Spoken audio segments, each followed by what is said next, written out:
ರುದ್ರಪ್ರಯಾಗದ ಭಯಾನಕ ನರಭಕ್ಷಕ. ಅಧ್ಯಾಯ 14. ಜಿನ್ ಕತ್ತರಿಯಲ್ಲಿ ಚಿರತೆ. ಆ ಮನೆಯಿಂದ 100 ಗಜ ದೂರದಲ್ಲಿ ಪ್ರಪಾತದ ಅಂಚಿನಲ್ಲಿ ಸತ್ತ ದನದಿಂದ ಕೆಲವೇ ಗಜಗಳ ಆಚೆ ಸಾಕಷ್ಟು ದೊಡ್ಡದಾದ ಮರವೊಂದು ಇತ್ತು. ಅದರ ಕೊಂಬೆಗಳ ಕವಲುಗಳನ್ನೇ ಉಪಯೋಗಿಸಿ ಒಂದು ಹುಲ್ಲು ಬಣವೆ ಹಾಕಿದ್ದರು. ಪ್ರಪಾತದ ಅಂಚಿನತ್ತ ಬಾಗಿದ್ದ ಅದರ ಮೇಲೆ ಕೂರುವುದು ಅಪಾಯಕಾರಿಯಾಗಿ ಕಾಣುತ್ತಿದ್ದರೂ ಅಡಗಿ ಕುಳಿತು ಚಿರತೆ ಹೊಡೆಯಲು ಪ್ರಶಸ್ತವಾದ ಆ ಹುಲ್ಲು ಬಣವೆಯ ಮೇಲೆ ರಾತ್ರಿ ಕಳೆಯಲು ನಾನು ಇಬೋಟ್ಸನ್ ಇಬ್ಬರೂ ನಿರ್ಧರಿಸಿದೆವು. ಈ ನರಭಕ್ಷಕನನ್ನು ಕೊಲ್ಲಲು ಸಹಾಯವಾಗುತ್ತದೆಂದು ಸರ್ಕಾರ ಒಂದು ಜಿನ್ ಕತ್ತರಿಯನ್ನು ಕಳಿಸಿತ್ತು.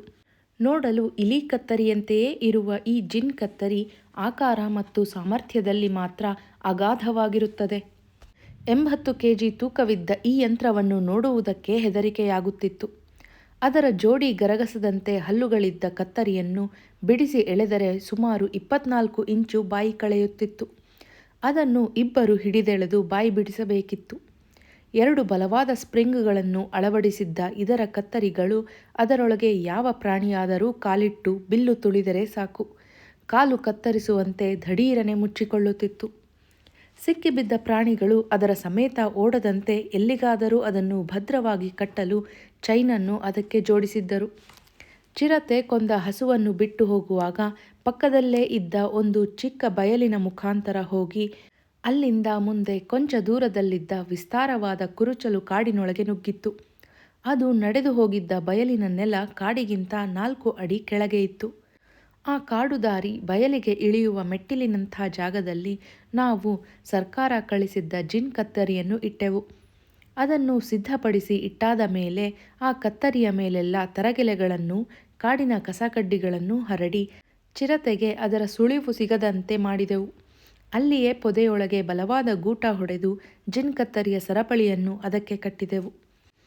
ನಮ್ಮ ಕೆಲಸವೆಲ್ಲ ಮುಗಿದ ನಂತರ ಇಬೋಟ್ಸನ್ನರ ಹೆಂಡತಿ ಜೇನ್ ಹಾಗೂ ಇತರ ಸಹಾಯಕರು ಐಬಿಗೆ ಹಿಂತಿರುಗಿದರು. ಅವರ ನಿರ್ಗಮನದ ನಂತರ ನಾನು ಇಬೋಟ್ಸನ್ ಇಬ್ಬರು ಅಲ್ಲಿದ್ದ ಮರವನ್ನು ಹತ್ತಿ ಹುಲ್ಲು ಬಣವೆಯೊಳಗೆ ಹುದುಗಿ ಕುಳಿತೆವು. ಈ ಸಾರಿಯಂತೂ ಚಿರತೆ ಖಂಡಿತ ನಮ್ಮಿಂದ ತಪ್ಪಿಸಿಕೊಳ್ಳುವುದು ಸಾಧ್ಯವೇ ಇಲ್ಲೆಂದು ನನಗೆ ಅನ್ನಿಸಿತು. ರಾತ್ರಿಯಾಗುತ್ತಿದ್ದಂತೆಯೇ ಆಕಾಶದಲ್ಲಿ ದಟ್ಟ ಮೋಡ ಕವಿಯಿತು. ಅಲ್ಲದೆ ಚಂದ್ರೋದಯಕ್ಕೆ ರಾತ್ರಿ 9 ಗಂಟೆಯವರೆಗೂ ಕಾಯಬೇಕಿತ್ತು. ಆದ್ದರಿಂದ ಇಬೋಟ್ಸನ್ ಚಿರತೆಯನ್ನು ನಾನು ಹೊಡೆಯಬೇಕೆಂದು, ಅದಕ್ಕಾಗಿ ನಾವು ತಂದಿದ್ದ ಟಾರ್ಚನ್ನು ನನ್ನ ಬಂದೂಕಿಗೆ ಅಳವಡಿಸಬೇಕೆಂದು ಸೂಚಿಸಿದರು. ಆ ಟಾರ್ಚ್ ತುಂಬ ತೂಕವಾಗಿದ್ದು ಅದನ್ನು ಬಂದೂಕಿಗೆ ಅಳವಡಿಸುವುದು ಬಹಳ ತ್ರಾಸದಾಯಕ ಕೆಲಸವಾಗಿತ್ತು. ಅಂತೂ ಹೇಗೋ ಅದನ್ನು ಬಂದೂಕಿಗೆ ಜೋಡಿಸಿದೆ. ಕತ್ತಲು ಕವಿದು ಸುಮಾರು 1 ಗಂಟೆ ಕಳೆದಿತ್ತು. ಇದ್ದಕ್ಕಿದ್ದ ಹಾಗೆ ನಮ್ಮ ಕಿವಿಗೆ ಬಿದ್ದ ಚಿರತೆಯ ರೋಷಾವೇಶದ ಘರ್ಜನೆಗಳಿಂದ ಚಕಿತರಾದೆವು. ಚಿರತೆ ನಮ್ಮ ಜೀನ್ ಕತ್ತರಿಯೊಳಗೆ ಕಾಲಿಟ್ಟು ಸಿಕ್ಕಿಕೊಂಡಿದೆ ಎಂದು ಊಹಿಸಿ ನಾನು ಕೂಡಲೇ ಅತ್ತ ಟಾರ್ಚ್ ಬಿಟ್ಟೆ. ಕತ್ತರಿಯೊಳಗೆ ಮುಂಗಾಲುಗಳೆರಡೂ ಸಿಕ್ಕಿಬಿದ್ದಿದ್ದ ಒಂದು ಚಿರತೆ ಕೋಪದಿಂದ ಘರ್ಜಿಸುತ್ತಾ ತಪ್ಪಿಸಿಕೊಳ್ಳಲು ಕೊಸರಾಡುತ್ತಿತ್ತು. ಗಡಿಬಿಡಿಯಲ್ಲಿ ಅವಸರವಾಗಿ ಅದರತ್ತ ಗುರಿ ಹಿಡಿದು ಗುಂಡು ಹಾರಿಸಿದೆ. ಗುಂಡು ಗುರಿ ತಪ್ಪಿ ಜಿನ್ ಕತ್ತರಿಗೆ ಕಟ್ಟಿದ್ದ ಚೈನಿಗೆ ತಾಗಿ ಚೈನು ತುಂಡಾಯಿತು. ಯಾವಾಗ ಚೈನ್ ತುಂಡಾಯಿತೋ ಚಿರತೆ ಆ ಭಾರದ ಜಿನ್ ಕತ್ತರಿ ಸಮೇತ ಕಾಡಿನ ಪಕ್ಕದ ಬಯಲಿನಲ್ಲಿ ಹಲವು ಪ್ರಚಂಡ ನೆಗೆತ ನೆಗೆದು ಕುಪ್ಪಳಿಸುತ್ತಾ ಓಡಿತು. ಓಡುತ್ತಿದ್ದ ಅದಕ್ಕೆ ನಾನು ಮತ್ತೊಂದು ಗುಂಡು ಹಾರಿಸಿದೆ. ಇಬೋಟ್ಸನ್ ಸಹ 2 ಬಾರಿ ಗುಂಡು ಹಾರಿಸಿದರು. ಎಲ್ಲ ಗುರಿ ತಪ್ಪಿದುವು. ನಾನು ನನ್ನ ರೈಫಲ್ಲಿಗೆ ತೋಟಾಗಳನ್ನು ಹಾಕುವ ಗಡಿಬಿಡಿಯಲ್ಲಿ ಕೋವಿಗೆ ಅಳವಡಿಸಿದ್ದ ಟಾರ್ಚಿಗೆ ಏನು ಜಖಂ ಮಾಡಿದೆನೋ ತಿಳಿಯದು. ಅಂತೂ ಅದು ಇದ್ದಕ್ಕಿದ್ದಂತೆ ನಂದಿ ಹೋಯಿತು. ಆಮೇಲೆ ಎಷ್ಟು ಪ್ರಯತ್ನಿಸಿದರೂ ಹತ್ತಲೇ ಇಲ್ಲ.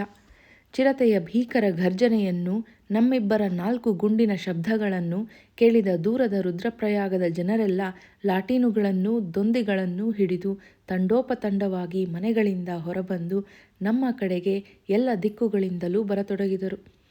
ಅವರೇ ಗಲಭೆ ಮಾಡುತ್ತಾ ಇದ್ದುದರಿಂದ ನಾನು ಹತ್ತಿರ ಬರಬೇಡಿರೆಂದು ಕೂಗಿದ್ದು ಅವರಿಗೆ ಕೇಳಿಸಲೇ ಇಲ್ಲ. ಪ್ರಪಾತದ ಅಂಚಿನಲ್ಲಿದ್ದ ಆ ಮರದಿಂದ ತುಂಬ ಶ್ರಮವಹಿಸಿ ಬೇಗ ಕೆಳಗಿಳಿದೆ.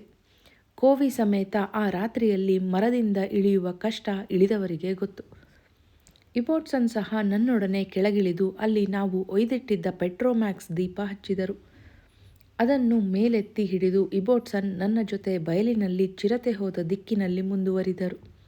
ಇಬೋಟ್ಸನ್ ಪೆಟ್ರೋಮ್ಯಾಕ್ಸ್ ದೀಪವನ್ನು ತಲೆಗಿಂತ ಎತ್ತರದಲ್ಲಿ ಎತ್ತಿ ಹಿಡಿದಿದ್ದರಿಂದ ನನಗೆ ಮುಂದಿನ ನೆಲ ಸಾಕಷ್ಟು ಕಾಣುತ್ತಿತ್ತು.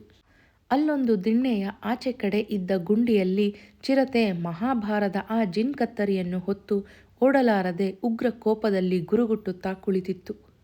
ಅದು ಮತ್ತೊಮ್ಮೆ ನೆಗೆದು ಓಡುವುದರೊಳಗೆ ಅದರ ತಲೆಗೆ ಗುರಿಯಿಟ್ಟು ಗುಂಡು ಹೊಡೆದೆ.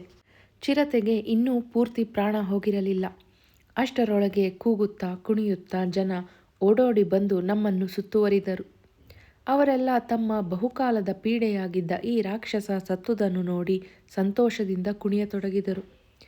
ಆ ಚಿರತೆ ತುಂಬ ದೊಡ್ಡದಾದ ವಯಸ್ಸಾದ ಚಿರತೆ. ಅಷ್ಟಲ್ಲದೆ ಹಿಂದಿನ ದಿನ ಮನೆಯೊಳಗೆ ನುಗ್ಗಿ ಆ ಮನೆಯ ಯಜಮಾನನನ್ನು ಹಿಡಿಯಲು ಅಡ್ಡ ಹಲಗೆಗಳನ್ನೆಲ್ಲ ಮುರಿಯಲು ಪ್ರಯತ್ನಿಸಿತ್ತು. ಆಸುಪಾಸಿನಲ್ಲಿ ಅನೇಕ ನರಹತ್ಯೆಗಳು ಸಂಭವಿಸಿದ್ದ ವಲಯದೊಳಗೆ ನಮ್ಮ ಗುಂಡಿಗೆ ಆಹುತಿಯಾಗಿತ್ತು. ಅದೇ ನರಭಕ್ಷಕನೆಂದು ದೃಢಪಡಿಸಲು ಇದಕ್ಕಿಂತ ಬೇರಾವುದೇ ಪುರಾವೆಗಳ ಅಗತ್ಯವಿರಲಿಲ್ಲ. ಆದರೆ ಏತಕ್ಕೋ ನನಗೆ ಮಾತ್ರ ಆ ದಿನ ಪರ್ವತದ ಮೇಲಿನ ಹಳ್ಳಿಯಲ್ಲಿ ಹೆಂಗಸಿನ ಶವದ ಬಳಿ ಕಾದು ಕುಳಿತಾಗ ಉಳಿದುದನ್ನು ತಿನ್ನಲು ಕಗ್ಗತ್ತಲಲ್ಲಿ ಬಂದ ಚಿರತೆ ಇದಲ್ಲ ಎಂದು ಒಳಗೊಳಗೆ ಸಂಶಯವಾಗುತ್ತಿತ್ತು. ಆವತ್ತು ನಾನು ಆ ಚಿರತೆಯನ್ನು ನೋಡಿದ್ದು ಅಸ್ಪಷ್ಟವಾಗಿ ಕತ್ತಲಲ್ಲಿ ಎನ್ನುವುದು ನಿಜ. ಆದರೂ ರುದ್ರಪ್ರಯಾಗದ ಜನರೆಲ್ಲ ಸಂತೋಷ ಸಂಭ್ರಮಗಳಿಂದ ಕೋಲಿಗೆ ಕಟ್ಟಿ ಹೊತ್ತೊಯ್ಯುತ್ತಿದ್ದ ಚಿರತೆ ನಾನು ಛಾಯಾ ಮಾತ್ರವಾಗಿ ನೋಡಿದ ನರಭಕ್ಷಕನಲ್ಲ ಎಂದೇ ಮನಸ್ಸಿನಲ್ಲಿ ಅನ್ನಿಸತೊಡಗಿತು. ಇಬೋಟ್ಸನ್ ಪೆಟ್ರೋಮ್ಯಾಕ್ಸ್ ದೀಪ ಹಿಡಿದು ಮುನ್ನಡೆದರು. ನೂರಾರು ಜನರ ಗುಂಪು ಚಿರತೆ ಹೊತ್ತು ಜಯಘೋಷ ಮಾಡುತ್ತಾ ಹಿಂಬಾಲಿಸಿತು. ನನ್ನೊಬ್ಬನನ್ನು ಬಿಟ್ಟು ಮಿಕ್ಕವರೆಲ್ಲ ನರಭಕ್ಷಕನ ಅಂತ್ಯವಾಯ್ತೆಂದೇ ಹರ್ಷಿಸುತ್ತಿದ್ದರು. ಯೋಚಿಸುತ್ತಾ ಹಿಂದೆ ನಡೆಯುತ್ತಿದ್ದ ನನಗೆ ನಾನು ಚಿಕ್ಕಂದಿನಲ್ಲಿ ಓದಿದ್ದ ಒಂದು ಪುಸ್ತಕದ ಕತೆ ನೆನಪಾಯಿತು. ಆ ಪುಸ್ತಕದ ಹೆಸರು ಸಾಹಸ ಕೃತ್ಯಗಳು ಎಂದಿರಬೇಕು. ಅದರಲ್ಲಿಬ್ಬರು ಅಧಿಕಾರಿಗಳು, ಸ್ಪೆಟಾನ್ ಎಂಬೊಬ್ಬ ICS ಅಧಿಕಾರಿ, ಇನ್ನೊಬ್ಬ ಬ್ರೈಡ್ವುಡ್ ಎಂಬ ಅರಣ್ಯಾಧಿಕಾರಿ, ಇಬ್ಬರು ಕಗ್ಗತ್ತಲ ರಾತ್ರಿಯಲ್ಲಿ ಮೊರಾದಾಬಾದ್ನಿಂದ ಕಾಲ್ದೂಂಗಿ ಊರಿಗೆ ಕಾಡು ದಾರಿಯಲ್ಲಿ ಪ್ರಯಾಣ ಮಾಡುತ್ತಿದ್ದರು. ಕುದುರೆ ಗಾಡಿಯಲ್ಲಿ ಪ್ರಯಾಣ ಮಾಡುತ್ತಿದ್ದ ಅವರಿಗೆ ಹಠಾತ್ತನೆ ರೌಡಿ ಆನೆಯೊಂದು ಅಡ್ಡ ಹಾಕಿತು. ಗಾಡಿ ಹೊಡೆಯುವವನನ್ನು, ಕುದುರೆಗಳನ್ನು ಆನೆ ಅಪ್ಪಳಿಸಿ ಕೊಂದು ಗಾಡಿಯನ್ನು ರಸ್ತೆಯಾಚೆಗೆ ಪಲ್ಟಾಯಿಸಿತು. ಬ್ರೈಡ್ವುಡ್ ಬಳಿ ರೈಫಲ್ ಇತ್ತು. ಆತ ಬಂದೂಕಿಗೆ ತೋಟ ತುಂಬಿಕೊಳ್ಳುತ್ತಿರಬೇಕಾದರೆ ಸ್ಪೆಟಾನ್ ಮುರಿದ ಗಾಡಿಗೆ ಸಿಕ್ಕಿಸಿದ್ದ ಇನ್ನೂ ಉರಿಯುತ್ತಿದ್ದ ಲಾಂದ್ರ ತೆಗೆದ. ಆ ಲಾಂದ್ರದ ಕ್ಷೀಣ ಬೆಳಕಿನಲ್ಲೇ ಅವರು ಆ ರೌಡಿ ಆನೆಯನ್ನು ಹಿಂಬಾಲಿಸಿ ಹೇಗೋ ಮಾಡಿ ಆ ಆನೆಯನ್ನು ಹೊಡೆದರು. ರೌಡಿ ಆನೆಗೂ ಚಿರತೆಗೂ ತುಂಬ ವ್ಯತ್ಯಾಸವಿದೆ. ನಾನು ಮತ್ತು ಇಬೋಟ್ಸನ್ ಚಿರತೆಯನ್ನು ಹೊಡೆದುದಕ್ಕೂ ನನ್ನ ನೆನಪಿಗೆ ಬಂದ ಕಥೆಗೂ ಅಂಥ ಸಾದೃಶ್ಯವೇನೂ ಇಲ್ಲದಿದ್ದರೂ ಇಬೋಟ್ಸನ್ ನನ್ನ ಬಂದೂಕಿನ ಗುರಿ ನೆಚ್ಚಿ ಚಿರತೆ ಹೊಡೆಯಲು ಲಾಠೀನು ಎತ್ತಿ ಹಿಡಿದು ಬಂದಿದ್ದು ಧೈರ್ಯದ ಕೃತ್ಯವೆಂದೇ ಹೇಳಬೇಕು. ಚಿರತೆ ಕತ್ತರಿಯೊಳಗೆ ಸಿಕ್ಕಿಕೊಂಡಿದ್ದ ಕಾಲನ್ನು ಎಳೆದೆಳೆದು ಹೆಚ್ಚು ಕಡಿಮೆ ಬಿಡಿಸಿಕೊಳ್ಳುವ ಹಂತದಲ್ಲೇ ಇತ್ತು. ಅನೇಕ ವರ್ಷಗಳ ನಂತರ ಪ್ರಥಮ ಬಾರಿಗೆ ರುದ್ರಪ್ರಯಾಗದ ಮನೆಗಳ ಬಾಗಿಲುಗಳು ರಾತ್ರಿಯಲ್ಲೂ ತೆರೆದುವು. ಚಿರತೆಯ ಮೆರವಣಿಗೆ ಹೋಗುತ್ತಿರಬೇಕಾದರೆ ಹೆಂಗಸರು, ಮಕ್ಕಳು ಮನೆಯಿಂದ ಹೊರಗೆ ಬಂದು ತಮ್ಮನ್ನು ಮನೆಯೊಳಗೆ ಇಷ್ಟು ವರ್ಷ ಬಂಧಿಸಿದ್ದ ರಾಕ್ಷಸನನ್ನು ನೋಡಿದರು. ಮೆರವಣಿಗೆ ತುಂಬ ನಿಧಾನವಾಗಿತ್ತು. ಏಕೆಂದರೆ ಹೆಜ್ಜೆ ಹೆಜ್ಜೆಗೂ ಚಿರತೆ ಹೊತ್ತವರು ಅದನ್ನಿಳಿಸಿ ಕುತೂಹಲಗಳಾದ ಜನರಿಗೆ ವಿವರಿಸಬೇಕಿತ್ತು. ಅಂತೂ ಮೆರವಣಿಗೆ ಮುಗಿದು ಆ ಚಿರತೆಯನ್ನು ಐಬಿ ಎದುರು ತಂದಿಳಿಸಿದರು. ನಾನು ನನ್ನ ಕ್ಯಾಂಪಿಗೆ ಹೋಗಿ ಸ್ನಾನ ಮಾಡಿ ಬಂದ ನಂತರ ಇಬೋಟ್ಸನ್ ಜೊತೆ ಊಟ ಮಾಡುತ್ತಾ ಅದು ನರಭಕ್ಷಕ ಹೌದೋ ಅಲ್ಲವೋ ಎನ್ನುವುದರ ಬಗ್ಗೆ ದೀರ್ಘ ಚರ್ಚೆ ಮಾಡಿದೆ. ಇಬ್ಬರಿಗೂ ನಮ್ಮ ತೀರ್ಮಾನ ಸರಿ ಎಂದು ಮತ್ತೊಬ್ಬರಿಗೆ ಮನವರಿಕೆ ಮಾಡಿಕೊಡಲಾಗಲಿಲ್ಲ. ಇಬೋಟ್ಸನ್ ಅದೇ ನರಭಕ್ಷಕನೆಂದು ದೃಢವಾಗಿ ನಂಬಿದ್ದರು. ನನ್ನ ಮಟ್ಟಿಗೆ ಆ ಬಗ್ಗೆ ಗಾಢ ಸಂಶಯವಿತ್ತು. ಇಬೋಟ್ಸನ್ ಮಾರನೆಯ ದಿನ ಕಚೇರಿ ಕೆಲಸ ನೋಡಲು ಪೌರಿಗೆ ಪ್ರಯಾಣ ಬೆಳೆಸುವುದಿತ್ತು. ನಾನು ಆ ಚಿರತೆಯ ಚರ್ಮ ಸುಲಿಯುತ್ತೇನೆಂದು ಒಪ್ಪಿಕೊಂಡೆ. ಮಾರನೆಯ ದಿನ ಜನ ಬೆಳಗಿನಿಂದ ಸಂಜೆಯವರೆಗೆ ಆ ಚಿರತೆ ಸಂದರ್ಶನಕ್ಕೆ ಸಾಲುಗಟ್ಟಿ ಬರುತ್ತಿದ್ದರು. ಬಹಳ ಜನ ಇದೇ ನರಭಕ್ಷಕನೆಂದು ಇಬೋಟ್ಸನ್ ಅಭಿಪ್ರಾಯಕ್ಕೆ ಸಹಮತ ಸೂಚಿಸಿದರು. ಆದರೂ ನಾನು ಇಬೋಟ್ಸನ್ಗೆ ಸಂಯಮದಿಂದಿರಲು ಹೇಳಿ 2 ಕೋರಿಕೆಗಳನ್ನು ಹೇಳಿದೆ. ಮೊದಲಿನದು ಜನಗಳಿಗೆ ನರಭಕ್ಷಕನ ವಿರುದ್ಧ ತಗೊಳ್ಳುತ್ತಿದ್ದ ಎಚ್ಚರಿಕೆಗಳನ್ನು ಸಡಿಲ ಬಿಡಬಾರದೆಂದು ಹೇಳಬೇಕೆಂಬುದು. ಎರಡನೆಯದು, ನಾವು ನರಭಕ್ಷಕನನ್ನು ಹೊಡೆದೆವೆಂದು ಈಗಲೇ ಸರ್ಕಾರಕ್ಕೆ ವರದಿ ಮಾಡಬಾರದೆಂದು. ಈ ಸೂಚನೆಗಳಿಗೆ ಇಬೋಟ್ಸನ್ ಒಪ್ಪಿ ಸರ್ಕಾರಕ್ಕೆ ತಂತಿ ಸಂದೇಶ ಕೊಡುವುದನ್ನು ರದ್ದು ಮಾಡಿದರು. ಆ ದಿನ ನಾವು ಕೊಂಚ ಬೇಗನೆ ಮಲಗಿದೆವು, ಏಕೆಂದರೆ ಮಾರನೆಯ ದಿನ ಬೆಳಗ್ಗೆ ಮುಂಚೆ ಏಳಬೇಕಿತ್ತು. ಮಾರನೆಯ ದಿನ ನಾನು ಬಹುಮುಂಚೆಯೇ ಎದ್ದು ಉಪಹಾರ ಮಾಡುತ್ತಿರಬೇಕಾದರೆ ದಾರಿಯಲ್ಲಿ ಯಾರೋ ಗಟ್ಟಿ ಮಾತಾಡುತ್ತಾ ಬರುತ್ತಿರುವುದು ಕೇಳಿಸಿತು. ಅಷ್ಟು ಹೊತ್ತಿಗೆ ಮುಂಚೆ ಯಾರು ಮಾತಾಡುತ್ತಿರುವುದೆಂದು ನೋಡಲು ನಾನು ಹೊರಗೆ ಇಣುಕಿದೆ. ನನ್ನನ್ನು ನೋಡಿದ ಅವರು ನನ್ನ ಕ್ಯಾಂಪಿನ ಬಳಿಗೆ ಹತ್ತಿರ ಬಂದು ಅವರ ಹಳ್ಳಿಯ ಪಟ್ವಾರಿ ನನ್ನನ್ನು ನೋಡಲೆಂದೇ ಅವರನ್ನು ಕಳಿಸಿದ್ದರೆಂದು ಚಟ್ವಾ ಪೀಪಾಲ್ ಸೇತುವೆಗೆ 1 ಮೈಲು ದೂರದಲ್ಲಿದ್ದ ಅವರ ಹಳ್ಳಿಯಲ್ಲಿ ಹಿಂದಿನ ದಿನ ರಾತ್ರಿ ನರಭಕ್ಷಕ ಒಬ್ಬ ಹೆಂಗಸನ್ನು ಕೊಂದು ತಿಂದಿದೆ ಎಂದು ತಿಳಿಸಿದರು. ಅಧ್ಯಾಯ 15. ಬೆಂಬತ್ತಿದ ಭೂತ. ನಾನು ಐಬಿಗೆ ಇಬೋಟ್ಸನ್ ನೋಡಲು ಹೋದಾಗ ಇಬೋಟ್ಸನ್ ಆಗ ತಾನೇ ರೂಮಿನ ಬಾಗಿಲು ತೆಗೆದು ಬೆಳಗಿನ ಟೀ ತಗೊಳ್ಳುತ್ತಿದ್ದರು.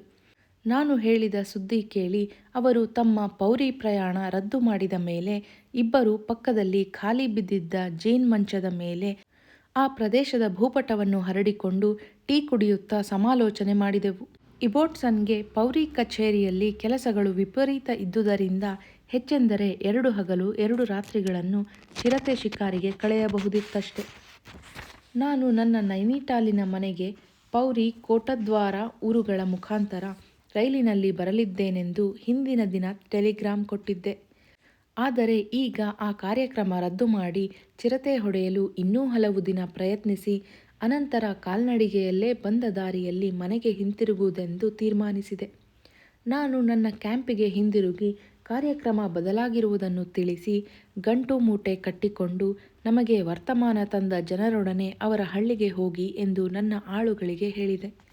ಜೇನ್ ರುದ್ರಪ್ರಯಾಗದಲ್ಲೇ ಇರುವುದೆಂದು ತೀರ್ಮಾನವಾದ್ದರಿಂದ ಊಟ ಮುಗಿಸಿ ನಾನು ಮತ್ತು ಇಬೋಟ್ಸನ್ ಇಬ್ಬರು 2 ಕುದುರೆಗಳನ್ನು ಹತ್ತಿ ಅಶ್ವಾರೋಹಿಗಳಾಗಿ ಚಿರತೆ ನರಹತ್ಯೆ ಮಾಡಿದ ಹಳ್ಳಿಯ ಕಡೆಗೆ ಹೊರಟೆವು. ನಾವು ನಮ್ಮ ರೈಫಲ್ಗಳು, ಅಡಿಗೆ ಸ್ಟೌವ್, ಪೆಟ್ರೋಮ್ಯಾಕ್ಸ್ ಲಾಂದ್ರ, ಅಡಿಗೆ ಪದಾರ್ಥಗಳು ಇತ್ಯಾದಿಗಳನ್ನೆಲ್ಲ ಇನ್ನೂ 1 ಕುದುರೆ ತಗೊಂಡು ಅದರ ಮೇಲೆ ಹೇರಿದ್ದೆವು. ಕುದುರೆಗಳನ್ನು ಚಟ್ವಾ ಪೀಪಾಲ್ ಬಳಿ ಬಿಟ್ಟು ಕಾಲ್ನಡಿಗೆಯಲ್ಲಿ ನಮ್ಮ ಪ್ರಯಾಣ ಮುಂದುವರಿಸಿದೆವು. ನಾವು ಚಿರತೆಯನ್ನು ಹೊಡೆದ ದಿನ ಆ ಚಿರತೆ ನರಭಕ್ಷಕನೆಂದೇ ತಿಳಿದು ಚಟ್ವಾ ಪೀಪಾಲ್ ಸೇತುವೆಯನ್ನು ಮುಚ್ಚಿರಲಿಲ್ಲ. ಈ ಸಂದರ್ಭಕ್ಕೆ ಕಾದಿದ್ದ ನರಭಕ್ಷಕ ಆ ಸೇತುವೆಯ ಮುಖಾಂತರ ನದಿಯ ಆಚೆ ದಂಡೆಗೆ ದಾಟಿಕೊಂಡು ದಾರಿಯಲ್ಲಿ ಸಿಗುವ ಮೊಟ್ಟ ಮೊದಲ ಹಳ್ಳಿಯಿಂದಲೇ ನರಹತ್ಯೆ ಪ್ರಾರಂಭಿಸಿತ್ತು. ನಮಗೆ ಚಿರತೆ ನರಹತ್ಯೆ ಮಾಡಿದ ಜಾಗ ತೋರಿಸಲು ಹಳ್ಳಿ ಬಳಿ ಒಬ್ಬ ಕಾಯುತ್ತಾ ಇದ್ದ. ಅಲ್ಲೊಂದು ಆಳವಾದ ಕಣಿವೆಯ ಬಳಿಗೆ ಅವನು ನಮ್ಮನ್ನು ಕರೆದೊಯ್ದ. ಆ ಕಣಿವೆಯ ತಳದಲ್ಲಿದ್ದ ದಟ್ಟ ಕಾಡಿಗೆ ಚಿರತೆ ತನ್ನ ಶಿಕಾರಿಯನ್ನು ಹೊತ್ತೊಯ್ದಿತ್ತು. ಕೊಲೆಗೀಡಾದವಳು ಬಹಳ ದೃಢಕಾಯದವಳಾದ ಸುಂದರ ಯುವತಿ. ಕೊಂದ ಮೇಲೆ ಮೈಮೇಲಿದ್ದ ಅರಿವೆಯನ್ನೆಲ್ಲ ಕಿತ್ತೊಗೆದಿದ್ದ ಚಿರತೆ ಹೆಚ್ಚೇನನ್ನೂ ತಿಂದಿರಲಿಲ್ಲ. ದೇಹದ ಮೇಲ್ಭಾಗದಲ್ಲಿ ಹಾಗೂ ಕೆಳಭಾಗದಲ್ಲಿ ಸ್ವಲ್ಪ ತಿಂದು ಹೆಣವನ್ನು ಅಲ್ಲೇ ಬಿಟ್ಟು ಹೋಗಿತ್ತು. ಕುತ್ತಿಗೆಯ ಬಳಿ ಅದು ಕಚ್ಚಿ ಕೊಂದ ಆಳವಾದ ಹಲ್ಲಿನ ಗಾಯದ ಗುರುತುಗಳು ಕಾಣುತ್ತಿದ್ದವು. ನಾವು ಆ ಊರಿಗೆ ಬರುತ್ತಾ ಕೇಳಿದ್ದ ತಮಟೆಯ ಸದ್ದು ಆ ಕಳೇಬರವನ್ನು ಕಾಯುತ್ತಿದ್ದವರು ಚಿರತೆಯನ್ನು ಹೆದರಿಸಲು ಬಡಿಯುತ್ತಿದ್ದುದು. ಆಗಿನ್ನೂ ಮಧ್ಯಾಹ್ನ 2 ಗಂಟೆಯಾಗಿದ್ದರಿಂದ ಚಿರತೆ ಬರುವ ಸಂಭವವಿರಲಿಲ್ಲ. ನಾವು ಹಳ್ಳಿಗೆ ಹೋಗಿ ಕೊಂಚ ಟೀ ಕಾಯಿಸಿ ಕುಡಿದು ಬರಲು ಆ ಊರಿನ ಪಟ್ವಾರಿಯೊಡನೆ ಹಿಂತಿರುಗಿದೆವು. ಟೀ ಕುಡಿದ ನಂತರ ನಾವು ಆ ಯುವತಿಯನ್ನು ಚಿರತೆ ಕೊಂದ ಮನೆಗೆ ತನಿಖೆ ಮಾಡಲು ಹೋದೆವು. ಕಲ್ಲಿನಲ್ಲಿ ಕಟ್ಟಿದ್ದ ಆ ಮನೆ ಸುಮಾರು 3 ಎಕರೆಯಷ್ಟು ವಿಸ್ತಾರವಾದ ಕೃಷಿ ಭೂಮಿಯ ನಡುವೆ ಇತ್ತು. ಆ ಮನೆಯಲ್ಲಿ ಮೃತ ಯುವತಿಯು, ಆಕೆಯ ಗಂಡನು, 1 ವರ್ಷದ ಆಕೆಯ ಮಗುವಿನೊಡನೆ ವಾಸವಾಗಿದ್ದರು.